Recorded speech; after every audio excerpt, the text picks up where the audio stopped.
فأعوذ بالله من الشيطان الرجيم بسم الله الرحمن الرحيم اهدنا الصراط المستقيم صراط الذين أنعمت عليهم غير المغضوب عليهم ولا الضالين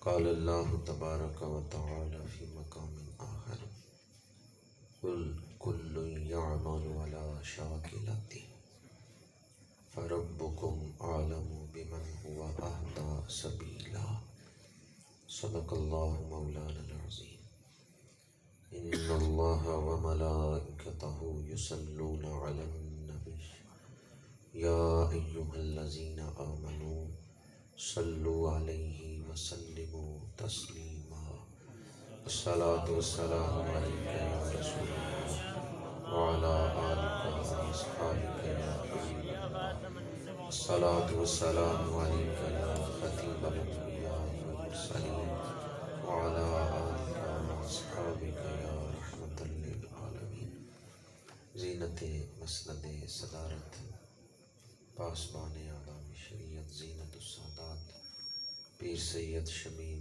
رضا شاہ صاحب زید مجدہ فاضل جلیل حضرت علامہ مولانا محمد ارشد رضوی صاحب فاضل ذیشان علامہ محمد اکرام الحق صاحب رضوی فاضل نوجوان علامہ مولانا غلام شبیر چشتی صاحب مجاہد آل سنت حضرت مولانا حافظ نصر اللہ صاحب انتہائی قابل احترام علماء کرام مہمانان ذی وقار برادران اسلام حاضرین و سامعین، اس وقت ہم اپنی زندگی کا خوبصورت ترین وقت گزار رہے ہیں۔ بیٹھے تو جنڈالہ کی سرزمین پر ہیں پر حاضری مدینہ منورہ میں لگوا رہے ہیں۔ ہمارا تصور گنبد خضرا کا طواف کر رہا ہے۔ اس وقت ہم بیٹھے تو جنڈالہ کی سرزمین پر ہیں پر غم مصطفیٰ جس کے سینے میں ہے، کہیں بھی رہے وہ مدینے میں ہے۔ حضور اپنی محفل میں ہے جلوہ گر، سمجھ لو یہ محفل مدینے میں ہے۔ ابھی نعت خوانی ہو رہی تھی، اس سے پہلے تلاوت ہوئی۔ آپ کی جھولی میں وہ موتی ڈالے گئے ہیں کہ اگر ان موتیوں کو سنبھال کے رکھیں گے تو یہ خزانہ قبر میں کام آئے گا، حشر میں کام آئے گا۔ آج کی اس محفل کو جن احباب نے سجایا ہے، انتظام کیا ہے، اللہ تعالیٰ انہیں اجر عظیم عطا فرمائے۔ رات کا وقت ہو، گھٹا ٹوپ اندھیرا ہو اور خطرہ ہو کہ مسافر اس اندھیرے میں راستہ بھول جائے گا۔ راستے میں جگہ جگہ گڑھے بھی ہوں، اگر کوئی اس راستے میں چراغ جلا کے رکھ دے تاکہ راستہ روشن ہو جائے اور مسافر کو راستہ نظر آئے، وہ کسی گڑھے میں نہ گرے، تو جس نے چراغ جلایا ہے اس نے مسافر کے ساتھ نیکی کی ہے یا نہیں کی؟ چند لوگ ہی بولے ہیں، باقیوں کا کیا خیال ہے؟ مسافر گڑھے میں گر جائے تو پھر آپ کا دل خوش ہوگا، یا اندھیرے میں مسافر راستہ بھول جائے تو پھر آپ کا دل خوش ہوگا؟ ذرا اپنے آپ کو مسافر کی جگہ رکھ کے سوچیں کہ آپ سفر کر رہے ہوں، رات کا وقت ہو، راستہ تاریک ہو اور جگہ جگہ گڑھے ہوں، اگر کوئی اس راستے میں چراغ جلا دے تاکہ آپ گرنے سے بچ جائیں تو اس نے نیکی کی ہے یا نہیں کی؟ یہ محفل مسافران جنت کا راستہ روشن کر رہی ہے۔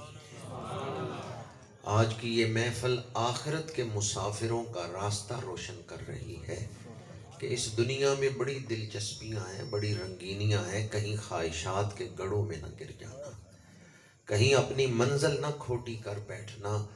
یہ محفل جنت کا راستہ روشن کر رہی ہے کہ اگر عقائد اہل سنت پہ قائم رہو گے تو میں سو جاؤں یا مصطفیٰ کہتے کہتے کھلے آنکھ صلی۔ اگر اس عقیدے پہ قائم رہیں گے، آنکھیں بند ہوں گی، دنیا سے سفر ہوگا تو قبر جنت کا باغ بن چکی ہو۔ کسی کو اپنی دکان کی کامیابی کی فکر ہے کہ میں کاروبار کو کیسے کامیاب کر سکتا ہوں، کسی کو ملازمت کی فکر ہے، کسی کو بچوں کی شادیوں کی فکر ہے، ہر کوئی کسی نہ کسی فکر میں رہتا ہے۔ اور آج کی اس محفل میں جو عنوان رکھا گیا ہے وہ عنوان آپ کے ایمان کی فکر ہے۔ جن دوستوں نے یہ عنوان منتخب کیا ہے انہوں نے آپ کے ایمان کی فکر کی ہے۔ ہمارا سب سے بڑا قیمتی خزانہ کون سا ہے ہمارے پاس؟ ایمان۔ اگر کسی کے پاس کوئی سمجھتا ہے کہ ایمان سے فلاں چیز قیمتی ہے تو بتائے تو صحیح، ایمان سے کوئی چیز بھی قیمتی ہے؟ ہمارے پاس سب سے بڑی قیمتی دولت ایمان ہے۔ کچھ ڈاکو وہ ہوتے ہیں جو سامان لوٹتے ہیں، کچھ ڈاکو وہ ہیں جو ایمان لوٹتے ہیں۔ اور اس دور میں تو آپ ان ڈاکوؤں کو اپنی جیب میں لے کے چل رہے ہیں، موبائل کے اندر، سوشل میڈیا کے ذریعے۔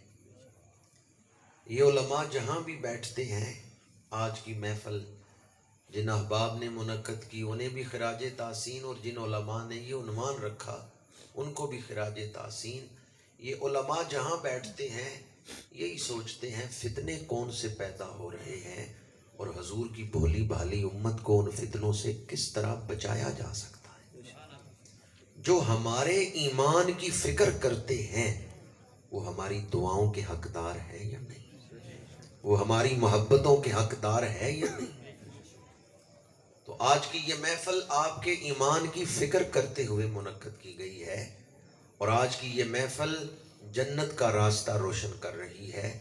اگر محض ایک روایتی محفل سمجھ کے نہیں بیٹھیں گے بلکہ عقائد کے تحفظ کے لیے اپنے دل میں ایک جذبہ لے کر اس محفل سے جائیں گے تو میں سمجھتا ہوں کہ اس محفل کا مقصد پورا ہو گیا۔ ورنہ زندگی تو گزر رہی ہے، اگر بے فکری میں لاؤبالی پن میں وقت گزر گیا تو پھر مرتے وقت آدمی ہاتھ ملے گا۔ لوئے لوئے پر لے کڑیے جے تد پانڈا پرنا، شام پئی بن شام محمد کر جاندی نے۔ دنیا میں بے شک آپ کاروبار کریں، دوستیاں نبھائیں، رشتہ داریاں نبھائیں، دنیا کمائیں، مصروف زندگی گزاریں، پر موت کا وقت یاد رکھیں۔ وہ لمحہ یاد رکھیں جب اس دنیا کو چھوڑنا ہے، آنکھیں بند کرنی ہے، اگلا سفر شروع کرنا ہے۔ ہمیشہ تو یہاں نہیں بیٹھے رہنا۔ چند دوستوں نے سر ہلا کے میری تصدیق کی ہے کہ تم ٹھیک کہہ رہے ہو، باقیوں کا کیا خیال ہے؟ پکا ارادہ تو نہیں کر لیا کہ میں نے یہاں ہی رہنا ہے؟ ویسے آپ ارادہ کر بھی لیں کہ میں نے رہنا ہے، وہ رہنے دے گا؟ جس کا ارادہ آپ کو یہاں لایا ہے، جس کے ارادے سے دنیا میں آئے ہیں، اسی رب کا ارادہ دنیا سے لے جائے گا۔ ارادہ الہی ہمیں عالم ارواح سے دنیا میں لایا ہے، اور ارادہ الہی ہمیں دنیا سے برزخ میں لے جائے گا۔ لوئے لوئے پر لے کڑیے جے تد پانڈا پرنا۔ عقیدے کی اہمیت کیا ہے؟ آخرت کے حوالے سے عقیدے کی اہمیت کیا ہے؟ قرآن پاک میں جہاں بھی آخرت کی کامیابی بیان کی گئی ہے، دو چیزیں تسلسل کے ساتھ بیان کی گئی ہیں، اِلَّا الَّذِينَ آمَنُوا وَعَمِلُوا الصَّالِحَاتِ۔ انداز مختلف ہے، کہیں اسلوب اس سے مختلف ہے، لیکن یہ دو چیزیں ہی تسلسل سے بیان ہوئی ہیں، اِلَّا الَّذِينَ آمَنُوا وَعَمِلُوا الصَّالِحَاتِ۔ جو آدمی اس دنیا سے یہ دو چیزیں لے کے گیا، ایمان اور نیک اعمال، وہ آخرت میں بخشا گیا۔ ان دو میں بھی جو چیز بنیادی حیثیت رکھتی ہے وہ ایمان ہے۔ عمل کا درجہ بعد میں ہے، عمل کی کمی بیشی۔ بندہ گناہگار ہے اور بہت بڑا گناہگار ہے، بہت بڑا گناہگار ہے، لیکن دنیا سے ایمان لے کے گیا ہے، اس کی بخشش ہو جائے گی۔ چاہے اللہ تعالیٰ عذاب کے بغیر محض اپنے کرم سے بخش دے، حضور کی شفاعت سے بخش دے، یا پھر وہ بندہ دوزخ میں کچھ عرصہ رہے، لیکن ایمان اس کو دوزخ میں رہنے نہیں دے گا۔ ایمان اس کو دوزخ سے نکال لے گا، بالآخر وہ بندہ جنت میں پہنچ جائے گا۔ لیکن اگر کوئی بندہ بے ایمان ہو کے مرا، پھر ایسی مصیبت ہے، پھر ایسا عذاب ہے جو کبھی ختم نہیں ہوگا۔ تو دو چیزیں جو آخرت میں کامیابی کے لیے بیان ہوئیں، ایمان اور نیک اعمال، ان میں بنیادی چیز کون سی ہے؟ ایمان۔ ایمان کسے کہتے ہیں؟ ایمان عقیدے کا ایک دوسرا نام ہے۔ بھئی چینی کو شوگر کہہ لیں، چینی کہہ لیں یا کھنڈ کہہ لیں، چیز تو ایک ہی ہے نا۔ بڑے صرفے سے ہی بول رہے ہیں جی، کہ دو چیزیں ہیں، یہ چینی وخری ہے تو کھنڈ وخری ہے۔ دکاندار کو جا کے کہتے ہیں 1 کلو چینی دے دو، 1 کلو کھنڈ دے دو، اس طرح کہتے ہیں۔ چینی بھی وہی ہے، کھنڈ بھی۔ ایمان اور عقیدہ یہ ایک ہی چیز کے دو نام ہیں۔ عقیدے کی درستگی کا نام ہی ایمان ہے، عقیدے کی درستگی کا نام ہی ایمان ہے۔ کیا کبھی آپ نے اس بات کو اہمیت دی ہے کہ میرا عقیدہ اس طرح ہے جس طرح قرآن حکم دیتا ہے؟ کیا میرا عقیدہ اس طرح ہے جس طرح نجات کے لیے عقیدہ ہونا چاہیے؟ یا عقیدے کو اہمیت ہی نہیں دیتے؟ بعض لوگ ایسے ہیں جو عمل کو زیادہ اہمیت دیتے ہیں، عقیدے کو اہمیت نہیں دیتے۔ تو یاد رکھیں، عمل منافق بھی بڑے کرتے تھے، حتیٰ کہ کئی منافق رسول اللہ کے پیچھے نمازیں بھی پڑھتے رہے، لیکن ان کا عقیدہ ٹھیک نہیں تھا، اس لیے انہیں مسجد سے بھی نکال دیا گیا۔ منافقین اس دور میں عمل کر رہے ہیں، عمل سے انکار تو اس دور کے منافقوں نے بھی نہیں کیا، عمل تو وہ کر رہے تھے، لیکن خرابی کہاں تھی جس وجہ سے وہ دھتکار دیے گئے؟ عقیدہ خراب تھا، عقیدہ ٹھیک نہیں تھا۔ تو عمل کام نہیں آئے گا جب تک عقیدہ ٹھیک نہ ہو۔ ہاں عقیدہ ٹھیک ہو پھر عمل اللہ کی بارگاہ میں قبول ہوگا۔ یہ منافقت کی نشانی ہے کہ بندہ عمل پہ زور دے اور عقیدے کی پرواہ نہ کرے۔ یہ منافقت ہے کہ بندہ عمل پہ زور دے اور عقیدے کے درست ہونے کی فکر ہی نہ کرے۔ پہلے عقیدے کی فکر کریں، اس کے بعد عمل ہے۔ بنیاد پہلے رکھتے ہیں یا چھت پہلے ڈالتے ہیں؟ بنیاد کچی ہو، بنیاد ٹیڑھی میڑھی ہو، اور عمارت اوپر آپ چاہیں کہ 10 منزلہ عمارت بنا دیں یا خوبصورت عمارت بنا دیں، بنیاد ہی مضبوط نہیں ہے، عمارت قائم رہے گی؟ بنیاد ٹیڑھی ہے، عمارت سیدھی بن سکتی ہے؟ نہیں۔ اور یہ بات بھی یاد رہے، عمارت تو نظر آ رہی ہے، دیواریں نظر آتی ہیں، چھت نظر آتی ہے، لیکن بنیاد نظر نہیں آ رہی، وہ زمین میں ہے۔ بنیاد مضبوط ہے یا کچی ہے یہ تو نظر ہی نہیں آ رہی، بنیاد چھپی ہوئی ہے، دیواریں اور چھت نظر آ رہے ہیں، عقیدہ اندر ہے، نظر نہیں آ رہا۔ لیکن اگر عقیدہ اندر درست ہوگا تو پھر عمل درست ہوگا۔ میری نظر سے یا ماحول کی نظر سے آپ اپنا عقیدہ چھپا سکتے ہیں، پر جس کی بارگاہ میں عمل نے قبول ہونا ہے اس کی نظر سے تو عقیدہ نہیں نہ چھپا سکتے، وہ تو باطن کو بھی دیکھ رہا ہے۔ اور عقیدے کی فکر جو ہے درستگی، اس کی فکر اس حوالے سے بھی ضروری ہے کہ آپ اگر زمین میں گندم کا بیج بوئیں تو فصل کون سی نکلے گی؟ گندم کی۔ جو کا بیج ڈالیں تو فصل کون سی نکلے گی؟ جو کی۔ جیسا بیج زمین میں ڈال کے آئیں گے ویسی ہی فصل نکلے گی۔ اسی طرح دل کی زمین میں جیسے عقیدے کا بیج ڈالیں گے، اعضاء و جوارے ویسا ہی عمل کریں گے۔ قُلْ كُلٌّ يَعْمَلُ عَلَىٰ شَاكِلَتِهِ، محبوب فرما دیجئے ہر شخص اپنے شاکلہ پر ہی عمل کرتا ہے۔ یہ شاکلہ کیا ہے؟ بعض نے کہا طبیعت، بعض مفسرین نے کہا اندر کا ماحول، مختلف اقوال ہیں شاکلہ کی تشریح میں۔ بعض مفسرین نے کہا بچے کو والدین کی طرف سے وراثت میں کچھ چیزیں ملتی ہیں، کچھ چیزیں ماحول سے ملتی ہیں۔ ماحول کا اثر اور وراثت کا اثر، ان دونوں کو ضرب دیں، جو حاصل ہوگا وہ ہے شاکلہ۔ بعض نے یہ تشریح کی، لیکن شاکلہ ایک سانچہ ہے جس میں عمل ڈھلتا ہے۔ یہ بھٹے پہ آپ نے دیکھا ہوگا ایک سانچہ ہوتا ہے جس میں مٹی ڈالتے ہیں تو اینٹ بنتی ہے۔ وہ سانچہ جس شکل کا ہوگا اینٹ اسی شکل کی ہوگی۔ تو انسان کے اندر جو سانچہ ہے نا، انسانی طبیعت کا، انسانی مزاج کا، یا انسان کے اندر کی شخصیت کا جو سانچہ ہے، اصل شخصیت تو اندر ہے۔ وہ اندر کی شخصیت بنتی کیسے ہے؟ اندر انسان کے سانچہ بنتا کیسے ہے؟ بعض نے کہا والدین کی طرف سے موروثی اور ماحول، لیکن بعض نے کہا کہ اس سانچے کو بنانے میں عقیدہ بنیادی حیثیت رکھتا ہے۔ عقیدہ آپ کے اندر جو ماحول بناتا ہے اسے ہی انسانی شخصیت کا سانچہ کہہ رہے ہیں۔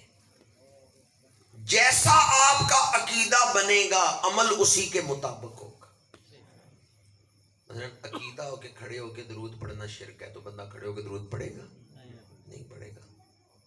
عقیدہ اس کو عمل کی طرف لے کے آتا ہے، عقیدہ ہی جذبہ پیدا کرتا ہے، محرک ہوتا ہے عمل کے لیے۔ اب عقیدہ درست ہوگا تو پھر عمل درست ہوگا، لیکن اگر عقیدہ ہی درست نہیں تو عمل درست ہو سکتا ہے؟ نہیں۔ جس طرح میں نے بیج کی مثال دی، جو بوئیں گے وہی فصل نکلے گی۔ اپنے اندر جو سانچہ بنائیں گے عمل اسی میں ڈھل جائے گا۔ آج جس دور میں میں اور آپ زندگی گزار رہے ہیں، ہر شخص یہ دعویٰ کر رہے ہیں کہ جی ہم حق پہ ہیں، ہم حق پہ ہیں۔ یا اللہ کوئی نشانی بتا دے جس سے ہم فیصلہ کر سکیں کہ کون حق پہ ہے، کیونکہ نشانی پتا ہو تو کھرے کھوٹے کو پہچاننے میں آسانی ہو جاتی ہے۔ علامت پتا ہو، این ممکن ہے میرے سامنے کوئی آرٹیفیشل زیور لے آئے اور کہ یہ سونے کا زیور ہے تو میں اس کو سونے کا سمجھ لوں، لیکن سنیارے کے پاس لے جائیں تو سنیارا بھی پیتل کے زیور کو سونے کا سمجھ کے خرید لے گا؟ وہ تو علامتیں جانتا ہے، وہ تو فوراً فرق کر لے گا کہ یہ آرٹیفیشل ہے یا اصلی ہے۔ علامت پتا ہو تو بندہ کھرے کھوٹے میں فرق کر لیتا ہے۔ اہدنا الصراط المستقیم، اللہ کریم نے دعا سکھائی۔ قرآن مجید میں اللہ نے دعائیں اس لیے سکھائی ہیں تاکہ ہمارے اندر جذبہ پیدا ہو کہ یہ چیزیں اللہ سے مانگنی چاہیے۔ سب سے پہلے قرآن میں اللہ نے ہدایت مانگنا سکھایا ہے۔ اہدنا الصراط المستقیم، پروردگار سیدھے راستے کی ہدایت عطا فرما۔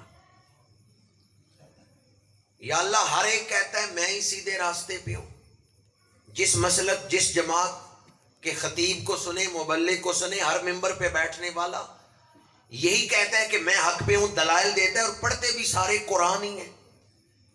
یا اللہ قرآن پڑھ کے ہر ایک کا دعویٰ ہے کہ ہم حق پہ ہیں۔ پہلی بات تو یہ یاد رکھیں، ہر قرآن پڑھنے والا ہدایت یافتہ نہیں ہوتا۔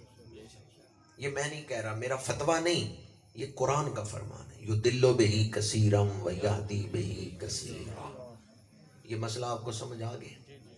اگر کوئی قرآن پڑھ کے گمراہ کرنا چاہے تو محض قرآن کی آیت سن کے نہ اس کے پیچھے چل پڑے، پہلے فرق کر لیں یہ آیت ناسخ ہے منسوخ ہے۔ جب تک کسی مستند عالم سے تحقیق نہ کر لیں، محض کسی سے آیت سن کے عقیدہ نہ اس کا اپنا لیں۔ یضل بہ کثیرا ویہدی بہ کثیرا، یہ بات قرآن نے بیان کر دی ہے۔ بعض قرآن پڑھ کے گمراہ ہوتے ہیں اور بعض قرآن پڑھ کے ہدایت پاتے ہیں۔ یا اللہ اب تو مسئلہ اور بھی مشکل ہو گیا، قرآن پڑھ کے بھی لوگ گمراہ ہوتے ہیں۔ یا اللہ کوئی نشانی بتا دے تاکہ اس علامت کو دیکھ کے ہم کھرے کھوٹے میں فرق کر لیں۔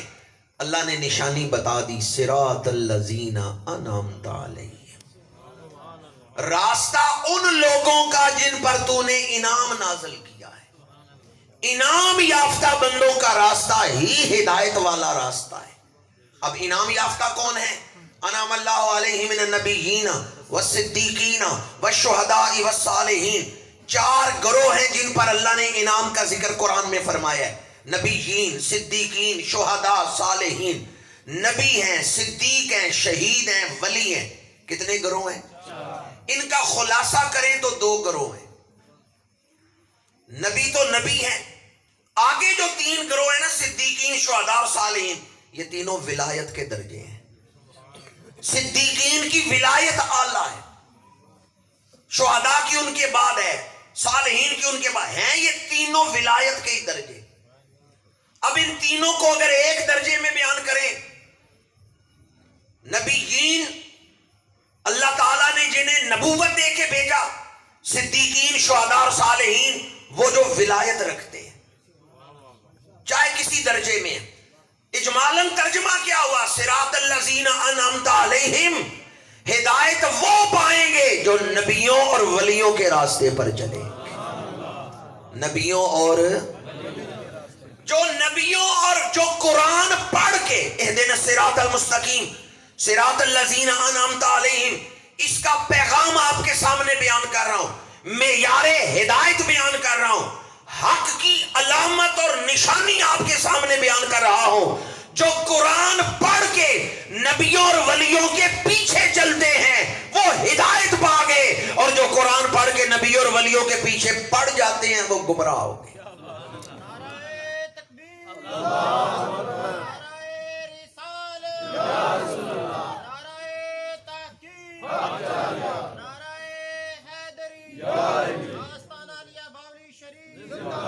جو قرآن پڑھ کے نبیوں اور ولیوں کے پیچھے چلتے ہیں وہ ہدایت پا گئے، جو نبیوں اور ولیوں کے پیچھے پڑ جاتے ہیں وہ گمراہ ہو گئے۔ آپ کس بات پر خوش ہوئے ہیں، پیچھے چلنے پہ یا پیچھے پڑنے پہ؟ بعض لوگ قرآن پڑھ کے نبیوں اور ولیوں کے پیچھے پڑ جاتے ہیں، ان کی بے ادبی شروع کر دیتے ہیں۔ معیار ہدایت کیا ہے؟ نبیوں اور ولیوں کے پیچھے چلنا۔ انعام یافتہ بندوں کے کتنے گروہ ہیں؟ 4 ہیں۔ اجمالاً ان کا میں نے تفسیر بیان کرنے کے لیے اجمالاً خلاصہ ان کا بیان کرتے ہوئے 2 کہا، اور تفصیل میں جائیں تو کتنے گروہ ہیں؟ 4۔ انعم اللہ علیہ من النبیین والصدیقین والشہداء والصالحین۔ اب آسان ہو گیا آپ کے لیے حق کی پہچان کرنا۔ اس دور میں آپ دیکھ لیں کون ہے جو ان 4 کو مانتا ہے۔ نبیوں کا بھی ادب، صدیقوں کا بھی ادب، شہیدوں کا بھی ادب، ولیوں کا بھی ادب۔ کون ہے جو ان 4 کو مانتا ہے؟ کچھ ہیں جو نبیوں کے بے ادب ہیں، کچھ ہیں جو صدیقوں کو نہیں مانتے، کچھ ہیں جو شہیدوں کی عظمت اور شہادت کے فضائل کو نہیں مانتے، کچھ ہیں جو ولیوں کے بے ادب ہیں۔ ایک مسلک اہل سنت و جماعت ایسا ہے جو ان 4 کا ادب کرنے والے ہیں، جو کسی ذی احترام ہستی کے بے ادب نہیں۔ سب سے پہلے نبیوں کا ذکر ہے۔ انعام یافتہ بندوں میں نبی، اللہ تعالیٰ نے کم و بیش 1.25 لاکھ نبی بھیجے، حقیقی تعداد اللہ بہتر جانتا ہے۔ سب سے آخر میں میرے اور آپ کے آقا کریم ختم نبوت کا تاج پہن کے تشریف لائے۔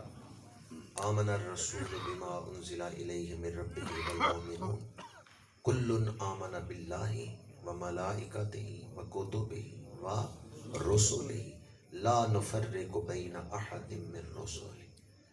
ماننے میں ہم کسی نبی کا بھی انکار نہیں کرتے، ہم تمام نبیوں رسولوں کی نبوت و رسالت کو مانتے ہیں۔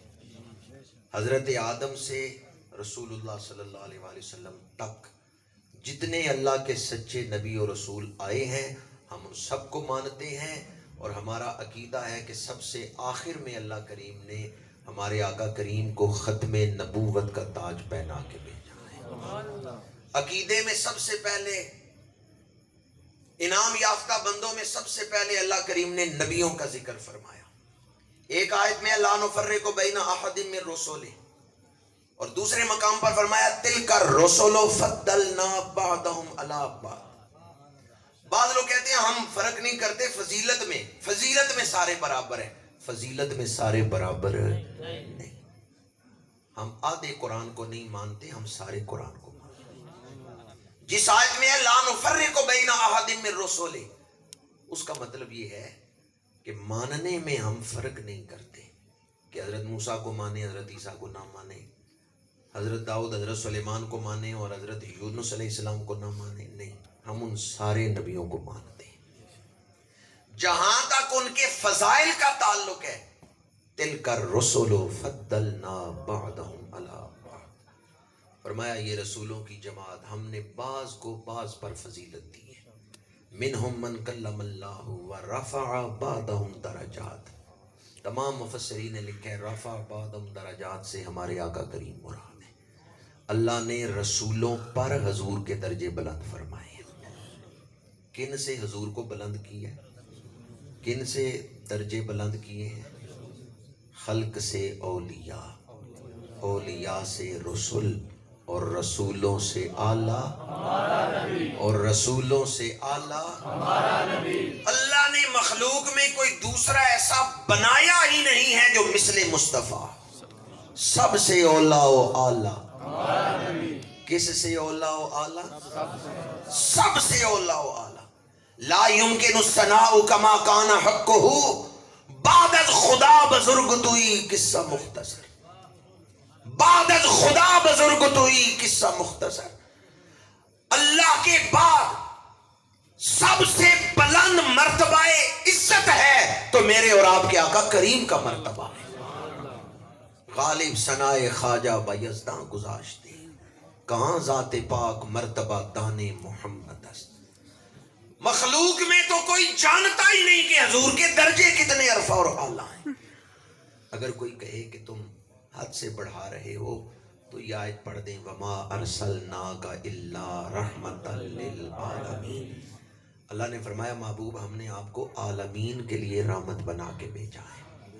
کس کے لیے رحمت بنا کے بھیجا ہے؟ بتا سکتے ہیں عالمین کتنے ہیں؟ جہان کتنے ہیں؟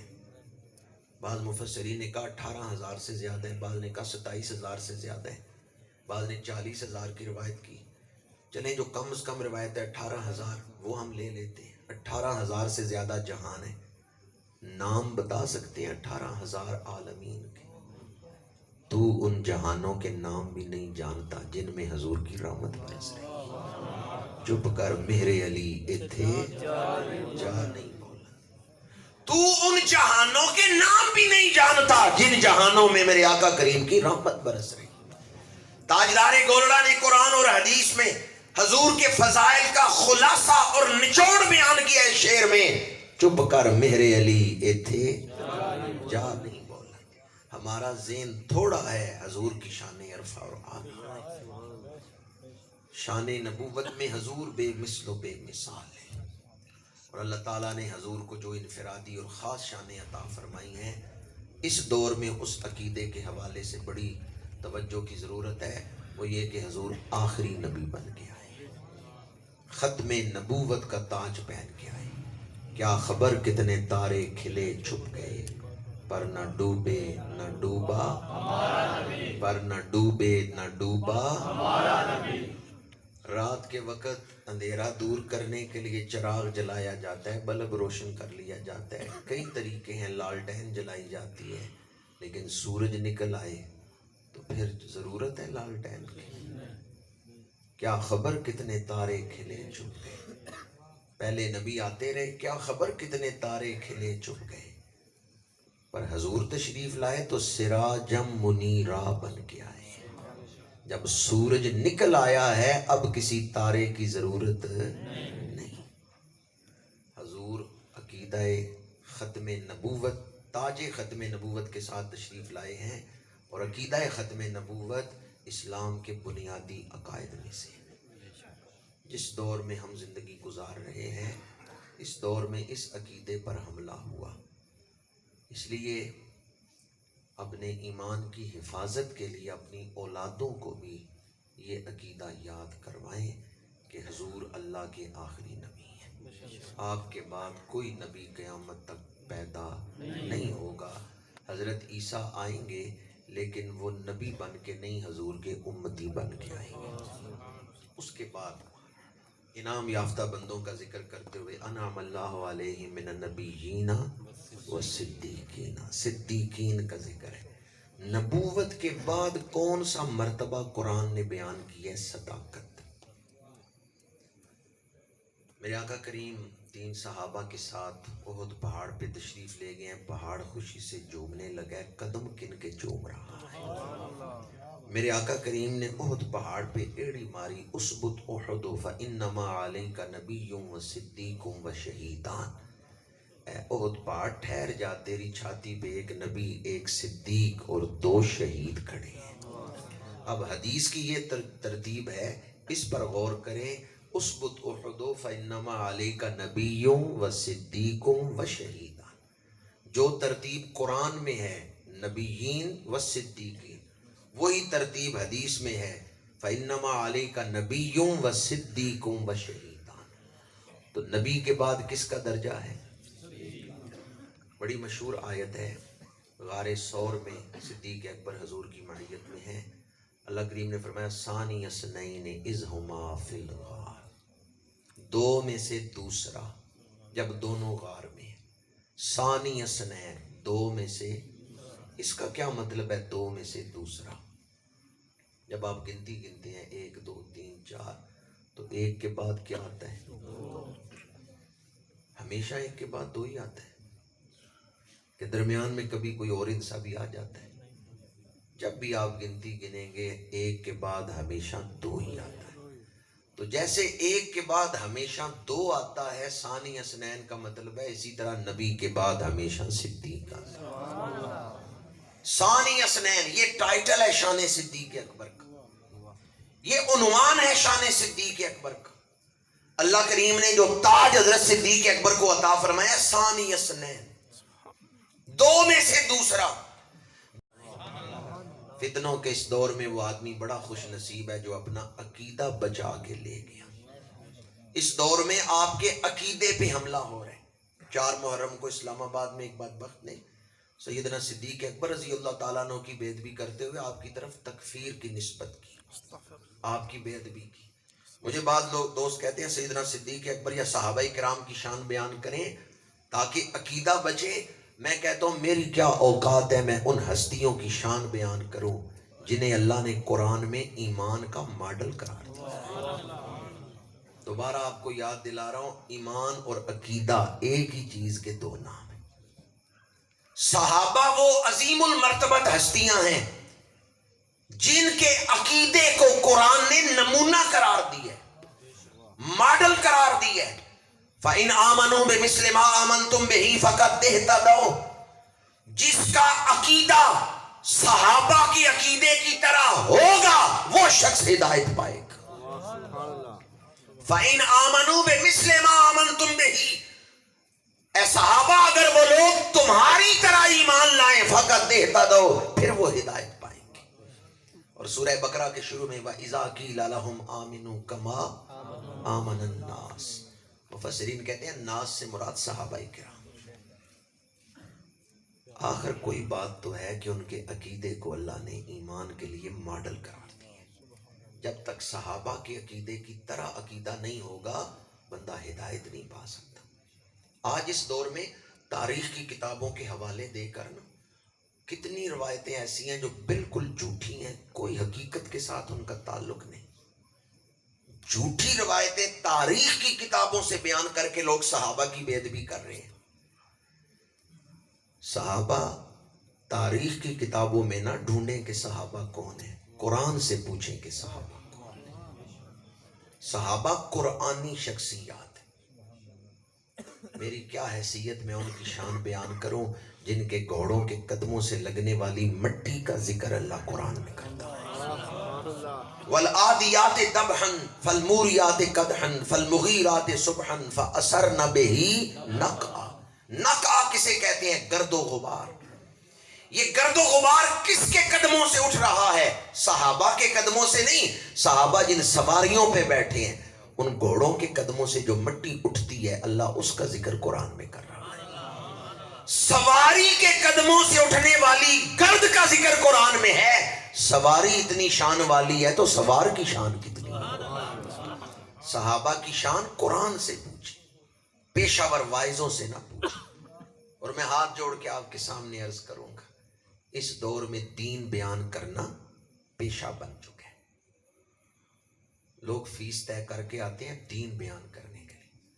4 محرم کو جس نے سیدنا صدیق اکبر کی بے ادبی کی اس نے 35 لاکھ روپیہ لینا تھا 10 دن پڑھنے کا.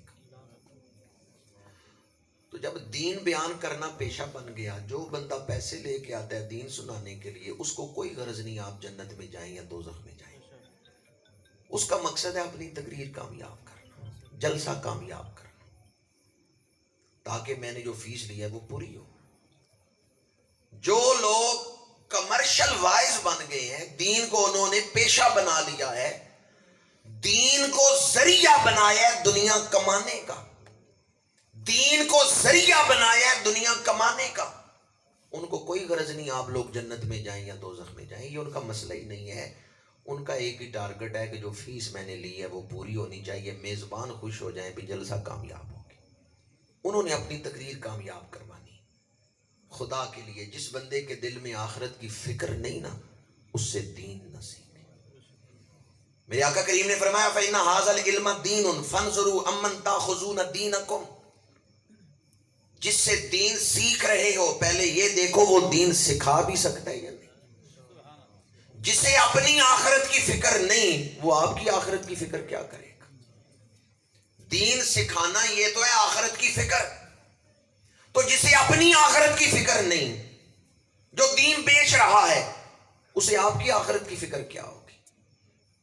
چند دن پہلے میں علاقہ پنجوات میں گیا تو ایک شخص آیا مسئلہ پوچھنے، اور یہ عقیدے کا ایک مسئلہ اس نے چھیڑ لیا صحابہ اور اہل بیت کے حوالے سے من گھڑت روایت سنا کے. کہنے لگا جی اس کے بارے میں آپ کا کیا خیال ہے. میں نے کہا چوئی صاحب آج کی تاریخ آپ نوٹ کر لیں، 40 دن پہلی صف میں کھڑے ہو کے تکبیر اولیٰ کے ساتھ آپ نے نماز پڑھنی ہے. 41ویں دن آپ میرے پاس آ جائیں پھر میں یہ مسئلہ آپ کو سمجھاؤں گا. بات سمجھ آ گئی. بعض مسئلے ایسے ہیں وہ چھیڑنے کے لیے صرف مطالعہ کافی نہیں، تقویٰ ہونا بھی ضروری ہے. 5 نمازیں ہم جماعت کے ساتھ پڑھ نہیں سکتے، مسئلے بڑے بڑے ہم چھیڑ لیتے. پنساریوں کے پاس جڑی بوٹیاں ہوتی ہیں اور پنساری حکیم نہیں ہوتے. میڈیکل سٹور والوں کے پاس دوائیاں ساری ہوتی ہیں پر وہ ڈاکٹر. کبھی میڈیکل سٹور پہ جا کے آپ نے کہا میں دل کا مریض ہوں میرا آپریشن کر دو. آپریشن کرانا ہو تو کہاں جاتے ہیں؟ پھر آپ کہتے ہیں ابھی گجرات نہیں لاہور چلو، وہاں سیانے ڈاکٹر ہے. فیس زیادہ دے کے کسی سیانے ڈاکٹر، کیونکہ معاملہ دل کا ہے. آپریشن ناکام ہو گیا تو زندگی اور موت کا معاملہ ہے. اس وقت تو کسی سیانے ڈاکٹر کو، وہ بندہ کتنا بے وقوف ہے میڈیکل سٹور پہ جا کے کہ میرا دل کا آپریشن کر دو. آج کا نوجوان سوشل میڈیا پہ خوبصورت پوسٹ دیکھتا ہے عقیدہ بنا لیتا ہے. خدا کے لیے سوشل میڈیا سے دین نہ سیکھے، اپنی آخرت نہ برباد کریں. کیونکہ بہت سارے لوگ فیس بک یوٹیوب چلا رہے ہیں یا واٹس ایپ پہ بھی ان کو لوگ میسج بھیج دیتے ہیں. کسی بد عقیدہ مولوی کی تقریر سامنے آ جائے، آپ کا ضمیر آپ کو اجازت کیسے دیتا ہے بیان کر کے سن لیں. اہل سنت کے حق ہونے میں کوئی شک ہے؟ جی بالکل. ذرہ برابر اور ذرے کا کروڑواں حصہ بھی شک نہیں ہونا چاہیے.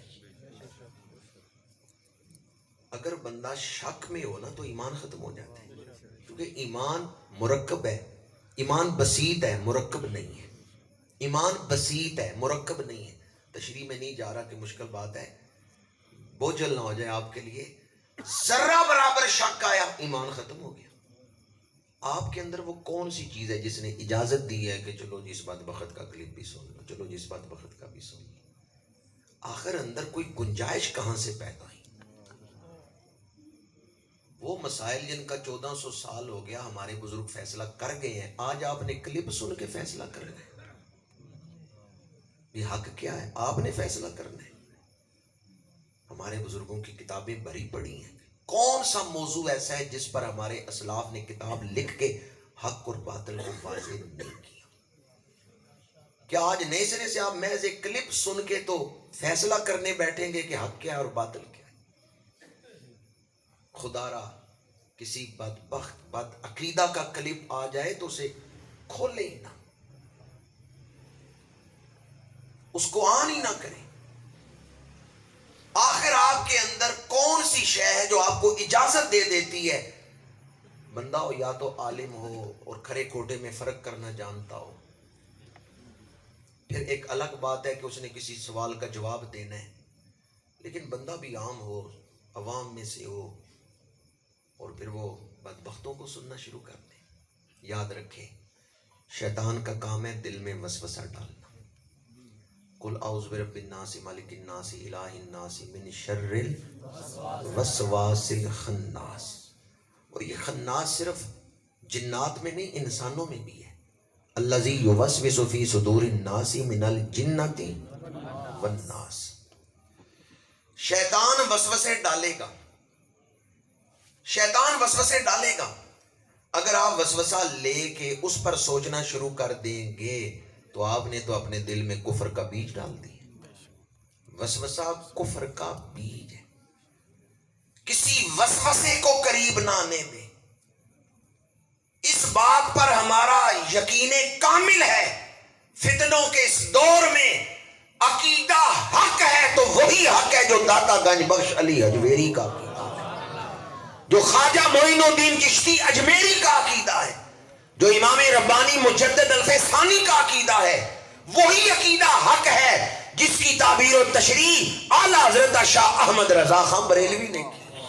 نعرہ تکبیر، نعرہ رسالت، نعرہ تحقیق، نعرہ حیدری، فیض رضا، آستانہ علیہ باولی شریف۔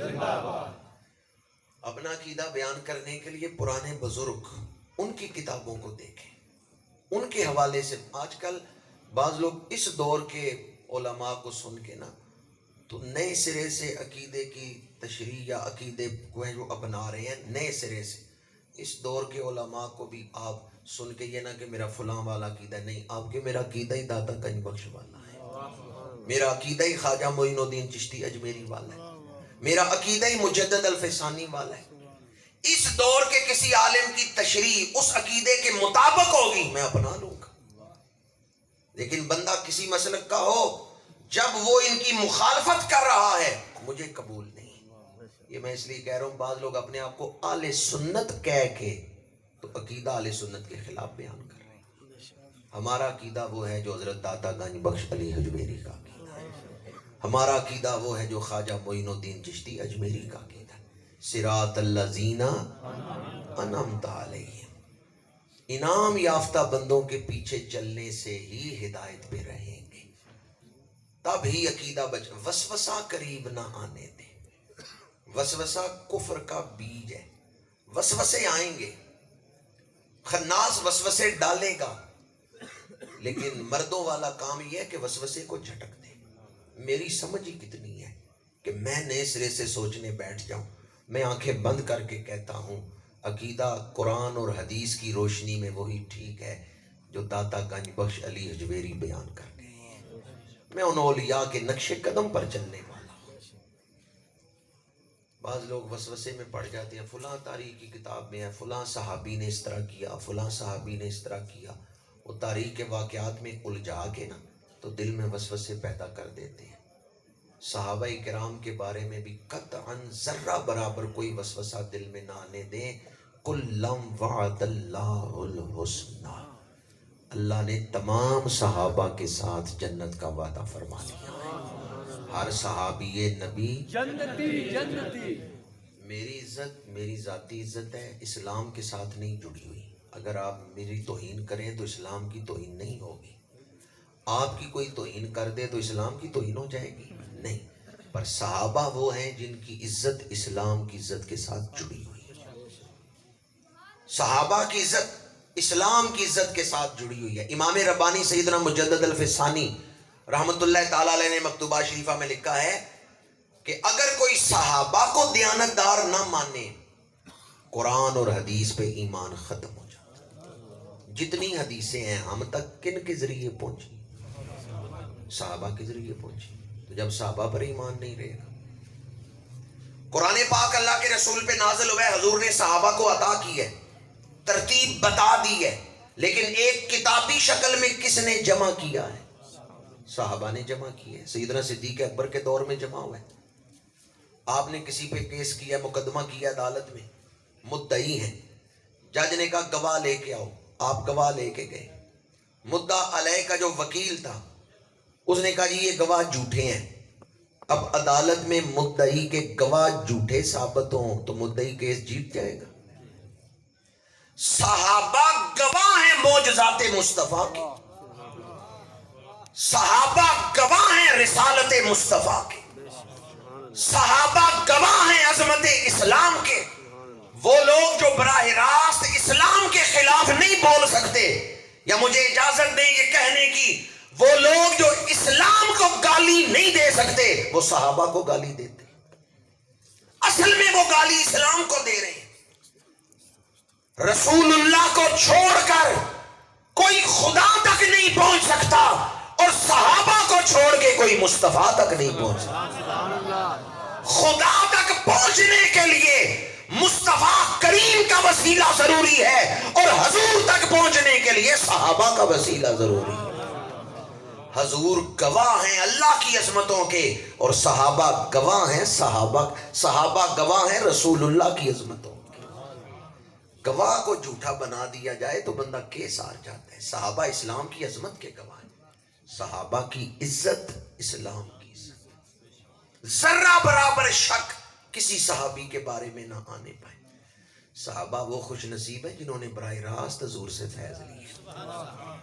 حضور آئے ہیں پاک کرنے. کس کو پاک کیا؟ جی چند لوگ ہی بولے ہیں.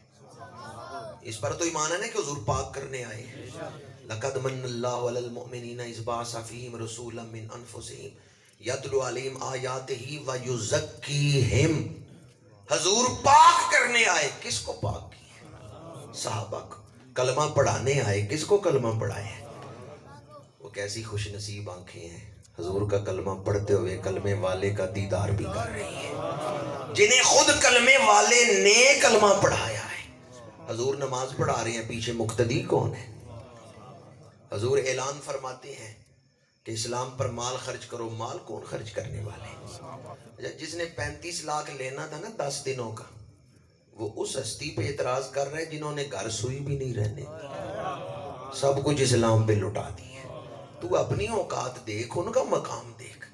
نالی میں پھرنے والا کیڑا کیا جانے جبریل کن بلندیوں پہ رہتا. پیشاور وائز کیا جانے جو خون حسین بیچ کے پیسے لے رہے. اتنے پیسے تو کربلا میں تلوار چلانے والے بدبخت یزیدیوں قاتلوں نے نہیں لیے تھے جتنے پیسے یہ لے رہے ہیں. جنہوں نے کربلا میں تلوار چلائی نا آل رسول پہ، اتنی دنیا تو انہوں نے نہیں کمائی جتنی یہ خون حسین بیچنے والے کما رہے ہیں. تو دین بیان کر کے، غلط عقیدے بیان کر کے دنیا کما رہا ہے. ابو بکر اس ہستی کا نام ہے جنہوں نے تن کا لباس بھی دین پہ مار دیا، ٹاٹ کا بوریا لپیٹ کے حضور کی بارگاہ میں حاضر ہو گئے. گھر میں سوئی بھی نہیں رہنے دی، دیواروں پہ ہاتھ پھیرا ہے، گھر میں کوئی سوئی بھی نہیں رہنے دی. پروانے کو چراغ تو بلبل کو پھول، بس صدیق کے لیے ہے خدا کا رسول. صدیق کے لیے ہے خدا کا رسول. علامہ اقبال نے لفظ بس کے اندر بڑا رس بھر دیا ہے. بس حضور مل گئے، بس اور کیا چاہیے. بس یہ کس کا عقیدہ ہے؟ حضرت صدیق اکبر کا. یہ یار غار کا عقیدہ ہے، یہ ان کا مشرب ہے. حضور مل گئے بس. شاید اسی کا نام ہے توہین جستجو، منزل کی ہو تلاش تیرے نقش پا کے بعد. پروانے کو چراغ تو بلبل کو پھول، بس صدیق کے لیے ہے خدا کا رسول.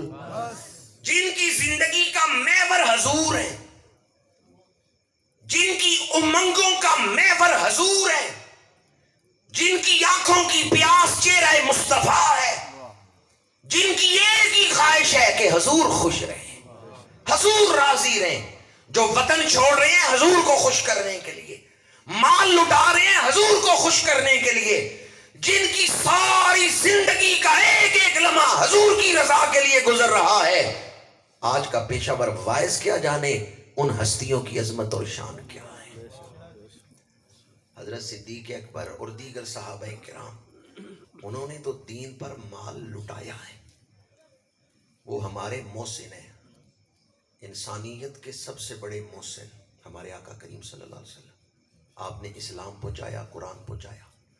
حضور کے بعد ہمارے محسن کون ہیں؟ صحابہ کرام، جن کی کوششوں سے دین پھیلا ہے۔ عراق کس نے فتح کی ہے؟ ایران کس نے فتح کی ہے؟ بعض لوگ نے اس غلط فہمی میں ہے کہ ایران والے لوگ اہل بیت سے بڑی محبت کرتے ہیں۔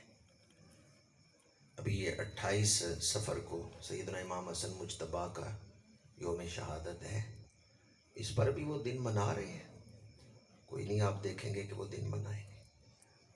ایران والے اس لیے اہل بیت کا نام لیتے ہیں کیونکہ امام علی مقام سرکار سید الشہداء امام حسین رضی اللہ تعالیٰ عنہ کی جو زوجہ محترمہ ہیں بی بی شہر بانو، ان کا تعلق ایران سے تھا۔ تو آگے جتنی حسینی سادات کی نسل چلی ہے ان کی ماں تو حضرت بی بی شہر بانو رضی اللہ تعالیٰ عنہ ہے۔ تو ایران والے کہتے ہیں کہ ہم نانکے ہیں، وہ اس وجہ سے آل رسول کا نام لے رہے ہیں کہ بی بی شہر بانو ایران کی ہیں۔ وہ آل رسول ہونے کی وجہ سے نہیں محبت کر رہے کہ حضرت خاتون جنت کی وجہ سے محبت کر رہے ہیں۔ ہاں، لوگوں کو وہ دھوکہ دیتے ہیں کہ بی بی خاتون جنت سیدہ کائنات مخدومہ کائنات رضی اللہ تعالیٰ عنہ کی وجہ سے محبت کر رہے ہیں، لیکن ان کی کتابیں پڑھ کے دیکھیں یا ان کے ہاں بیٹھ کے دیکھیں تو پتہ چلتا ہے کہ وہ بی بی شہر بانو کی وجہ سے، کہ بی بی شہر بانو رضی اللہ تعالیٰ عنہ ایران سے آئی تھیں۔ تو ایران والے کہتے ہیں کہ جی ہمارا خون شامل ہے حسینی سیدوں میں، تو اس لیے وہ نام لے رہے ہیں۔ اگر اہل بیت سے سچی محبت کرتے ہیں تو اہل سنت و جماعت کرتے ہیں۔ یہ جس نے سیدنا صدیق اکبر کی بے ادبی کی ہے، یہ اہل بیت سے محبت کرتا ہے؟ یہ مسئلہ یاد رکھیں، اہل بیت اور صحابہ کی محبت دو محبتیں نہیں، یہ ایک محبت ہے۔ اہل بیت اور صحابہ کی محبت دو محبتیں ہیں یا ایک محبت ہے؟ کیا مطلب ہے میری اس بات کا؟ اس کا مطلب یہ ہے کہ جو اہل بیت سے محبت کرتا ہے وہ صحابہ سے محبت کرتا ہے۔ یہ نہیں ہو سکتا کوئی اہل بیت سے محبت کرے اور صحابہ سے نہ کرے۔ اسی طرح اگر کوئی صحابہ سے محبت کرتا ہے تو وہ اہل بیت سے محبت کرتا ہے۔ یہ ہو ہی نہیں سکتا کوئی بندہ صحابہ سے سچی محبت کرے اور اہل بیت کا بے ادب ہو۔ آج بعض لوگ ایسے ہیں اہل بیت کے بے ادب ہیں، بعض ایسے ہیں صحابہ کے بے ادب ہیں۔ آپ لوگ اپنی قسمت پہ ناز کریں جو اولیاء کے خادم ہیں، ولیوں کو ماننے والے ہیں۔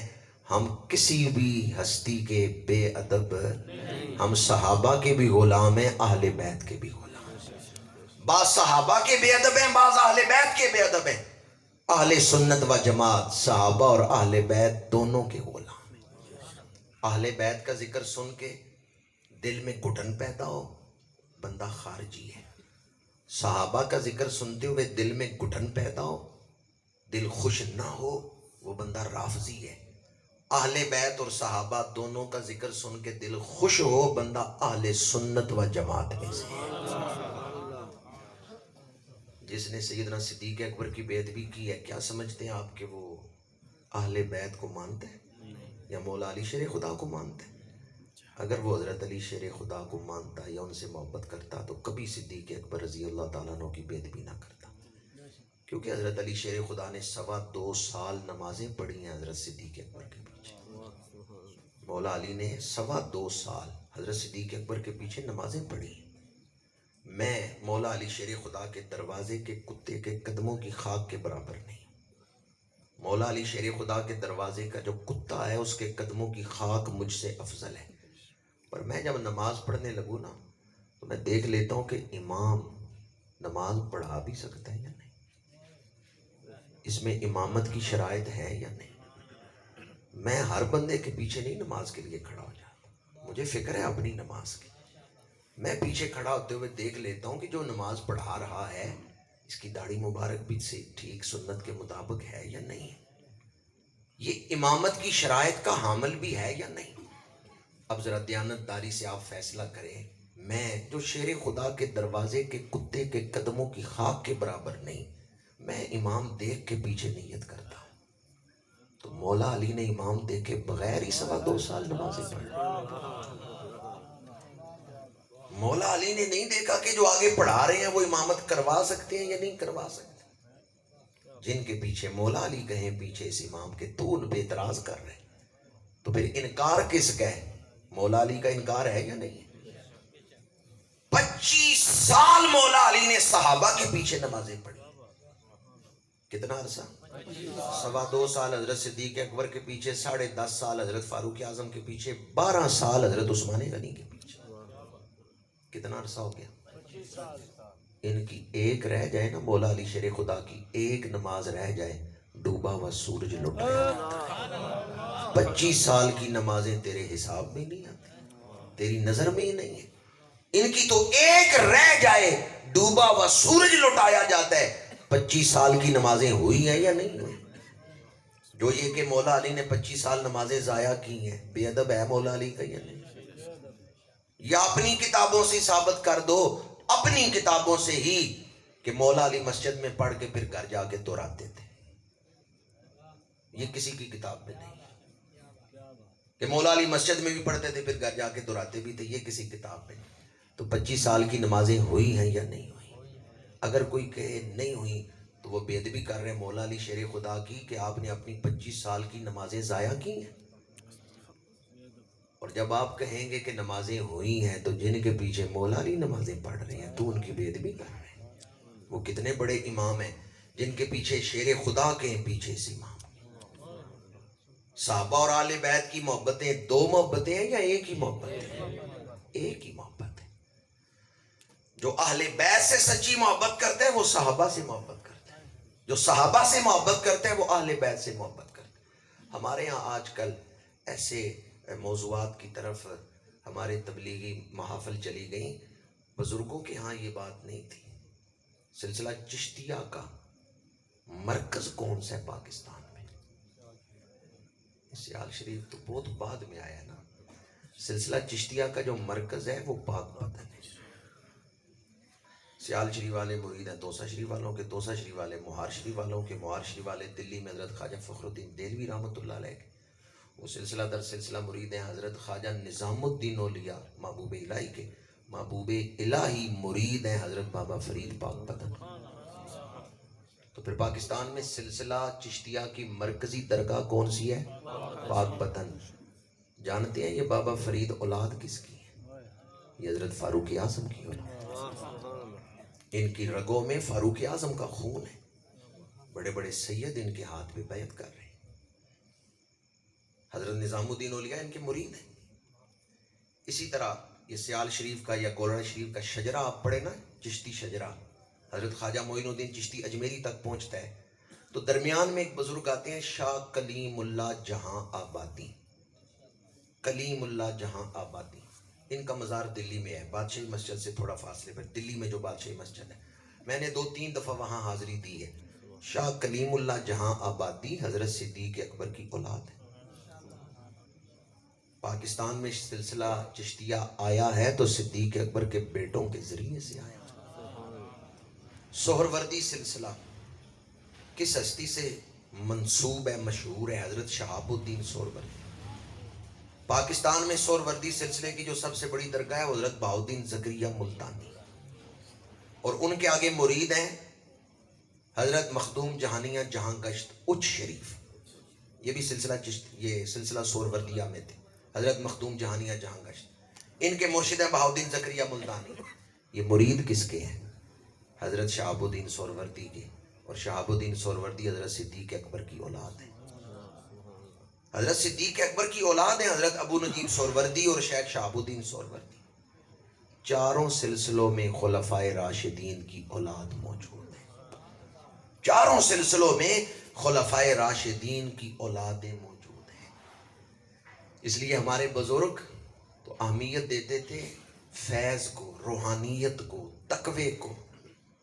اور ہمارے ہاں آج کل ایسے موضوعات چل پڑے کہ ہم اپنے بزرگوں کے طریقے سے ہٹ گئے. اہل سنت و جماعت کا عقیدہ فتنوں کے اس دور میں ایک ہی راستہ ہے حق کا۔ آج سے 400 سال پہلے حضرت امام ربانی مجدد الفسانی نے مکتوبہ شریفہ میں لکھا ہے کہ اہل سنت و جماعت کا عقیدہ ہی حق ہے۔ 100 سال پہلے داتا صاحب کی کتاب کشف المحجوب پڑھ کے دیکھیں آپ، اس میں اہل سنت و جماعت کی شان بیان کر رہے ہیں۔ علامہ جلال الدین سیوطی رحمت اللہ تعالی علیہ وہ فرماتے ہیں لوگوں کو پتہ نہیں اہل سنت کی شان کیا ہے۔ سلسلہ نقشبندیہ کے بہت بڑے بزرگ ہیں، مولانا عبد الرحمن جامی کے مرشد خواجہ عبید اللہ احرار، وہ فرماتے ہیں کوئی مجھے آ کے سونے سونے القابات سے پکارے میرا دل خوش نہیں ہوتا، اگر کوئی مجھے یہ کہہ دے کہ تم سنی ہو میرا دل خوش ہو جاتا، تم اہل سنت سے ہو میرا دل خوش ہو جاتا ہے۔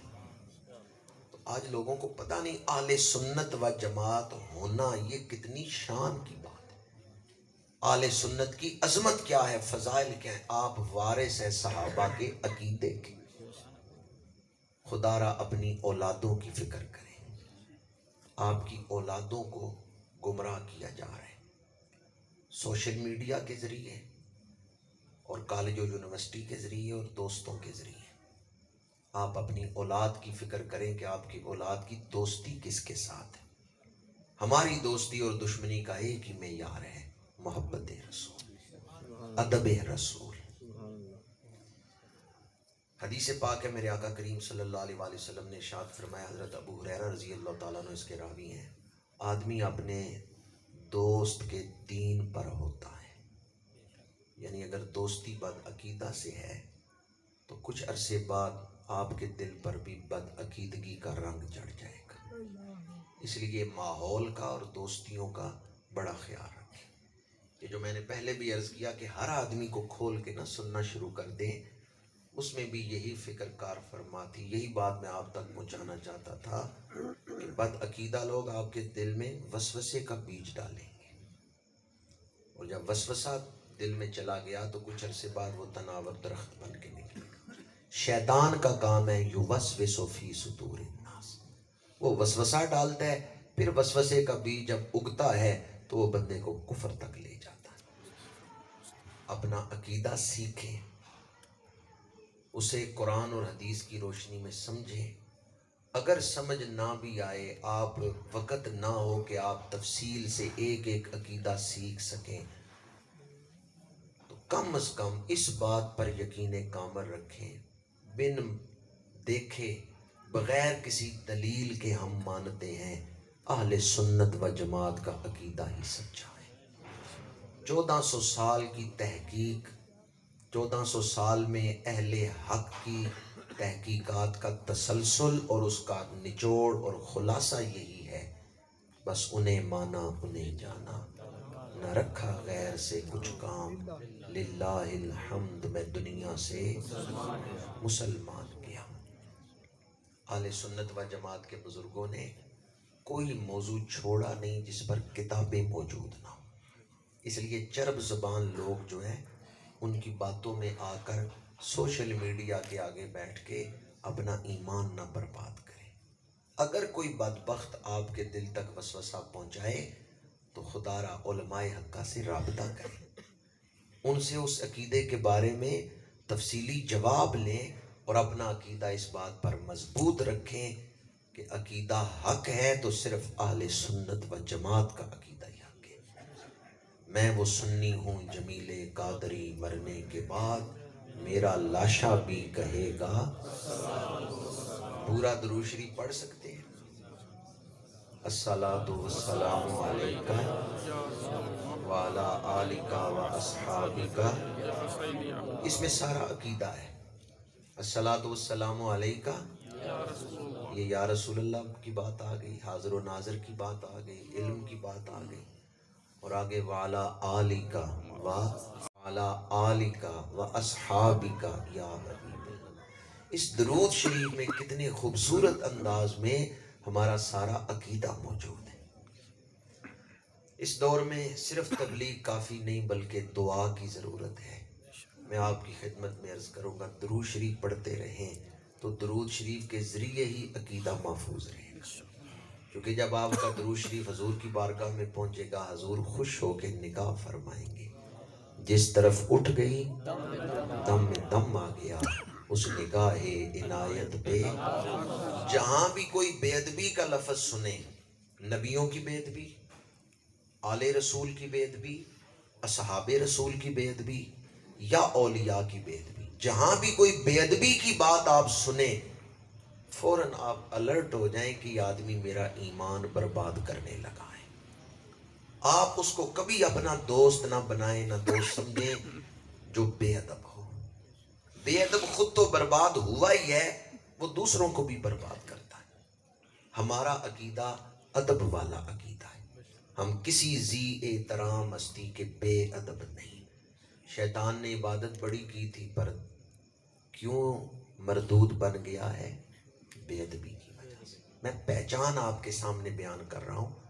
شروع میں نے ایک پہچان بیان کی کہ جو نبیوں اور ولیوں کے راستے پر چلتے ہیں وہ حق والے ہیں، اور دوسری پہچان ادب۔ جہاں بھی تھوڑی سی بھی بے ادبی آپ کو نظر آئے نا، بعض لوگ اس دور میں ایسے ہیں عرصہ ہو گیا ان کو تقریریں کرتے ہوئے کبھی حضور کے نام کے ساتھ حضرت نہیں بولے، سیدھا ہی حضور کا نام لیں گے، حضرت بھی نہیں بولیں گے۔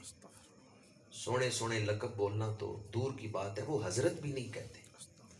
بعض لوگ ایسے ہیں حدیثیں پڑھے اور ایسا بے ادبی کا انداز ہے، ان کا انداز ہی بے ادبی والا ہے۔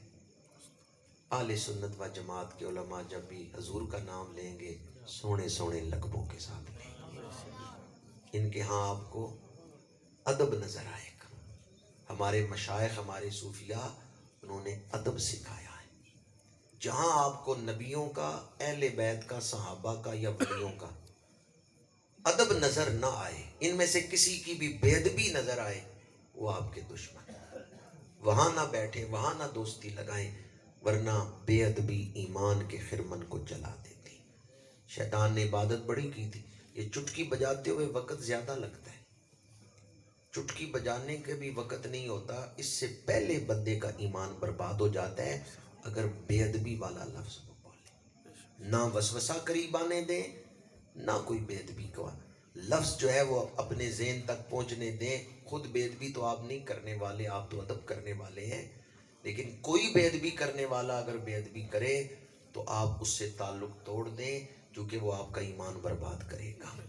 نخلو و نترکو من یفجرک، روزانہ نماز وتر میں ہم پڑھتے ہیں کہ یا اللہ جو تیرے حکم توڑے گا ہم اس سے تعلق نہیں رکھیں گے، تعلق چھوڑ دیں گے۔ صحابہ کرام لفظ بے ادبی سے نہیں بول رہے، ان کی نیت ٹھیک تھی، پر اللہ نے پابندی لگا دی یہ لفظ ہی چھوڑ دو جس میں بے ادبی کا پہلو ہے۔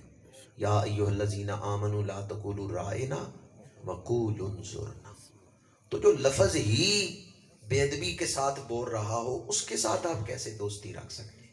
حضور کا ذکر کرنا ہے تو عام لفظوں سے نہیں، خاص لفظوں کے ساتھ کرنا۔ عقیدے کی حفاظت کے لیے یہ میں آپ کی خدمت میں بڑی اہم بات تھی، پہچان کے لیے، علامت کے طور پر۔ اس دور میں حضرت خواجہ حمید الدین سیالوی رحمت اللہ تعالیٰ علیہ کی عظمت کو سلام پیش کرتا ہوں۔ انہوں نے پیش قدمی کی ہے، پہل کی ہے انہوں نے کہ آستانوں کی طرف سے سب سے پہلے انہوں نے ایک اعلامیہ جاری کی ہے جس میں انہوں نے عقائد لکھے ہیں، توحید، رسالت، اہل بیت اور صحابہ کے بارے میں جو ہمارے عقائد ہیں وہ انہوں نے لکھے ہیں۔ اپنے تمام خلفاء کو بلا کے، سادات کو بلا کے، علماء کو بلا کے انہوں نے وہ عقائد لکھ کے پھر سب سے دستخط کروائے، تقسیم کیا وہ اعلامیہ۔ اور اب ان کے موجودہ سجادہ نشین حضرت صاحب انہوں نے وہ لوہے کی پتری پہ لکھوا کے نا مسجد میں لگوا دی ہے، وہ اعلامیہ مل جاتا ہے، میرے پاس بھی ہے، آپ علامہ ارشد صاحب سے بھی لکھوا سکتے ہیں، اور جو علماء یہاں بیٹھے ہیں ان سے بھی مل جائے گا۔ اگر آپ وہ اعلامیہ لکھوا کے اپنی مساجد میں لگا دیں تو اس سے بھی عقیدہ بچانے میں آپ نے اپنا فرض ادا کر دیا۔ وہ اعلامیہ جو ہے اس میں حضرت خواجہ صاحب نے توحید، رسالت، اہل بیت، صحابہ، اولیاء سب کے حوالے سے جو عقیدہ ہے مختصراً خلاصہ کر کے اس کو بیان کر دیا. اور یہ اس دور کی ضرورت ہے کہ ہم اپنے عقیدے کی حفاظت کے لیے بیدار ہوں. سونے کا وقت نہیں ہے، یہ بیدار ہو کہ اپنی آئندہ نسلوں کو بچانے کا وقت ہے. احساس ذمہ داری کے ساتھ کہ میری ذمہ داری ہے کہ میں نے عقیدہ. ویسے کئی لوگ ایسے ہیں جو کہتے ہیں بھی ٹھیک ہے اپنی تنہائی میں گوشہ نشینی میں عبادت کرو، کسی مرحلے میں یہ بھی بات قابل تعریف ہے، لیکن میں یہ سمجھتا ہوں کہ اس دور میں لوگوں کا ایمان بچانا بہت بڑی نیکی ہے. جہاں سے میں نے گفتگو شروع کی تھی وہیں لا کے گفتگو سمیٹ رہا ہوں. لوگوں کا ایمان بچانا بہت بڑی کامیابی، بہت بڑی نیکی ہے.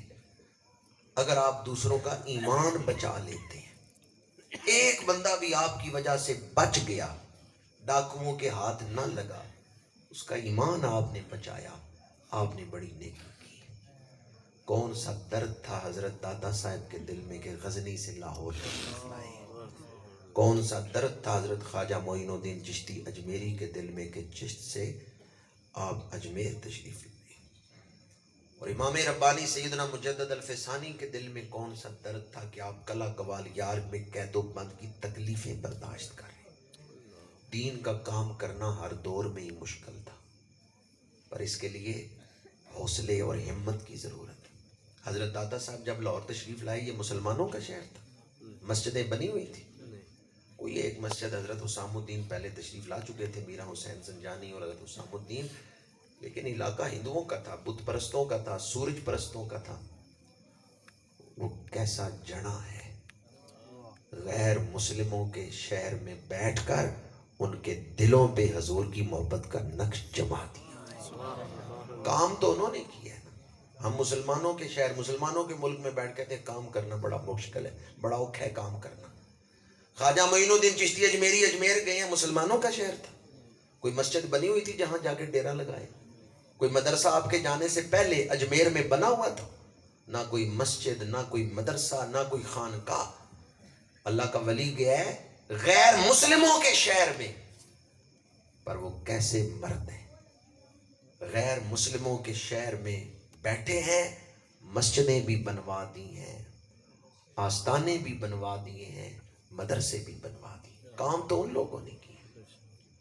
چمن میں پھول کا کھلنا تو کوئی بات نہیں، زہے وہ پھول جو گلشن بنائے صحرا کو.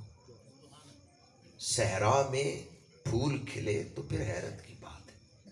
کام ان بزرگوں نے کیا کہ مشکل حالات میں انہوں نے عظمت مصطفیٰ کے جھنڈے بلند کیے. آج کام کرنا مشکل ہے لیکن اتنا مشکل نہیں ہے جتنے مشکل دور میں ان مشائخ نے کام کیا.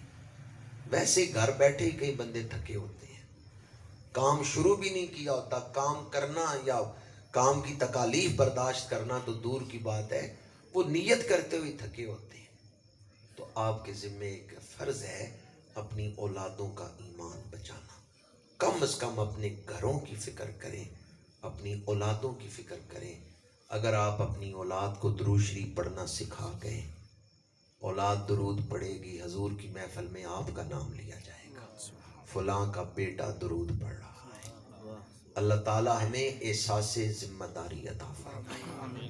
اگر فکر آخرت ہو تو یہ ساری چیزیں پیدا ہو سکتی ہیں. سدا نہیں یہاں بیٹھے رہنا، اس دنیا کو آخر چھوڑنا ہے.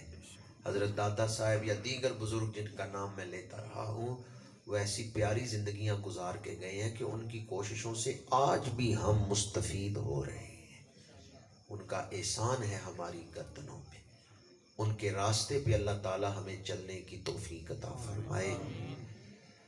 ایک حدیث پاک سنا کے گفتگو کو سمیٹ رہا ہوں. اگر آپ کے سامنے صحابہ کرام، اہل بیت اعظام یا اولیاء کرام میں سے کسی کی بے ادبی کی جائے اور آپ اس وقت ان کی شان بیان کریں اور بے ادبی کرنے والے کا منہ بند کر دیں، اسے روک دیں، تو ملے گا کیا؟